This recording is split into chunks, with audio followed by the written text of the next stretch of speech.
Welcome into week 2 of the college football playoff rankings, and what does it mean for the Big Ten? I'm Andy Coppins, publisher of Talking 10. You can find me on Twitter at AndyOnFootball, and of course you can find all of our work across YouTube, SoundCloud for our wonderful Talking 10 podcast with me and at Phil Harrison CFB, and of course you can find us on the web at Talking 10. But enough of all of that. It is time to talk about the week 2 college football playoff rankings. And the first takeaway is that the Big Ten is well represented. After some issues with the representation, there are 6 teams from the Big Ten in this college football ranking. And you've got the Wisconsin Badgers, the only undefeated team left in the Big Ten, not only in Big Ten play, but in the Big Ten at all. They come in at number 8, which is one spot up from number 9 last week. Good news if you're the Badgers, because that means that the committee is starting to get you closer and closer. Coming in at number 12, however, that's the next team up on the Big Ten docket, and that's the Michigan State Spartans. Number 13, that's Ohio State. Number 14, Penn State. And then we've got 2 more representatives, and they're actually out of the West Division. That's number 20, Iowa, who just got done kicking the living crap out of Ohio State at Kinnick Stadium this past weekend. And coming in last out of the Big Ten and last in the poll are the number 25 Northwestern Wildcats. Now, all of this sets up my next 2 points. Point number 2, while the Badgers do not clearly control their own destiny, they're as close as possible to doing actually that. And here's why. We also need to remember one fact about the college football playoff rankings. They're not a projection of where they see things at the end of the season.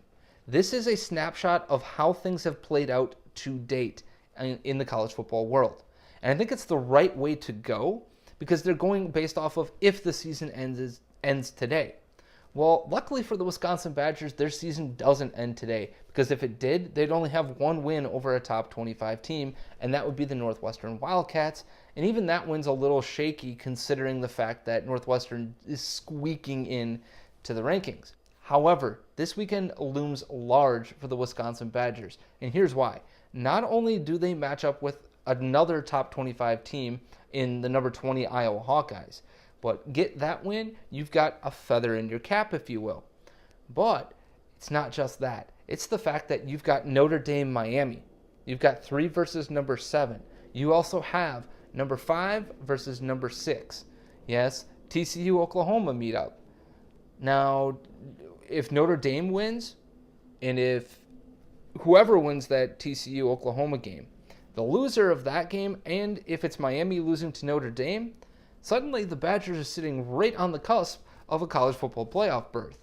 And they haven't played their best games yet. In fact, their best games are still to come, except for that Iowa contest this weekend. Here's the deal. They win out, they're in, based off of how the college football playoff committee sees the teams right now and how the schedule plays itself out. Because eventually somebody else in that top 4 are playing each other. That's because you're likely to see Georgia and Alabama play each other. And then you also take into the fact that Alabama still has Auburn on the schedule.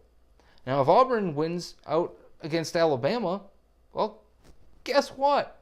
Wisconsin gets to move themselves up. Now, I know it's a lot of ifs, buts, maybes, blah, blah, blah, but this is college football. And chaos kind of reigns. Now, the other issue for me here is this. Obviously, the Badgers need to win out, but they also need to have a strong opponent coming out of the Big Ten East Division. And that strong opponent, for me, has to be the Michigan State Spartans. Here's why. Because if you're Michigan State and you've made it to the Big Ten championship game against the Badgers, it means one thing has happened. That means you've beaten Ohio State, you've beaten Penn State, you've beaten Michigan. That's an impressive resume. Oh, and you also beat Iowa. A team that happens to be ranked.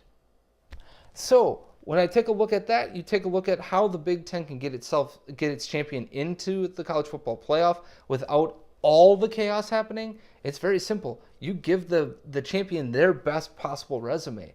And regardless of what happens, that possible matchup of Michigan State and Wisconsin gives the Big Ten champion its best opportunity to get into the college football playoff. Now, obviously, if the Badgers are that champion, they're 13-0. For me, they're in. There's no question about it. Now, if it's Michigan State, obviously that's where the chaos scenarios have to play themselves out a little bit here. But again, 12-1, I'm pretty sure that should be good enough to get you in, especially since that one loss is likely to Notre Dame, and that's a quality loss, if you ask me.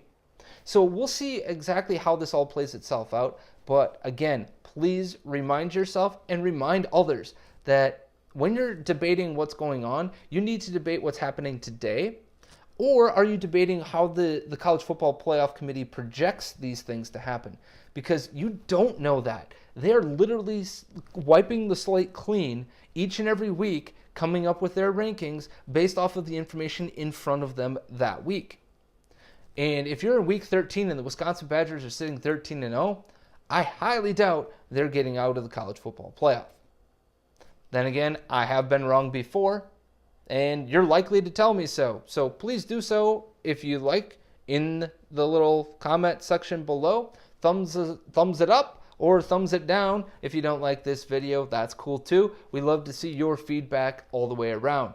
Again, do not forget, Thursday you will see, or hear rather, the Talking 10 podcast. That will drop Thursday morning. Phil and I talking all things Big Ten. Of course, we'll have other reaction from the college football playoff rankings. And, well, we'll also be debuting the Final Five. That will probably come up next week. And basically what it's going to be is a weekly roundup of what's happening within Big Ten basketball. There's just simply so many moving parts that doing it on a nightly basis doesn't make a lot of sense. So we're going to try to give you, probably on Friday, a look at the week that was and the weekend ahead in Big Ten basketball. For everybody at Talking 10, I'm Andy Coppins. Have yourselves a good rest of your week. And don't forget to keep on living the B1G life.